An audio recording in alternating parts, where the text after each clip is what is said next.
திருச்சி மலைக்கோட்டையில் புத்தகத் திருவிழா. வாருங்கள் புத்தக கண்காட்சிக்கு. சுவாசித்தல் ஒரு மனிதன் உயிர் வாழ்வதற்கு இன்றியமையாதது.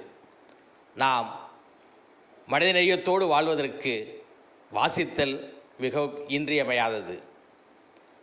ஆகவே பல நூல்களை வாங்குங்கள், படியுங்கள். உற்றார் உறவினர் நண்பர்களுக்கு பரிசாக தாருங்கள். திருச்சி படைப்பாளர் அரங்கிலே என்னுடைய நூல்கள் விற்பனைக்கு தயாராக இருக்கின்றது. வாருங்கள். என்னை போன்ற இளம் எழுத்தாளர்களுக்கு உறுதுணையாக வாருங்கள். நன்றி.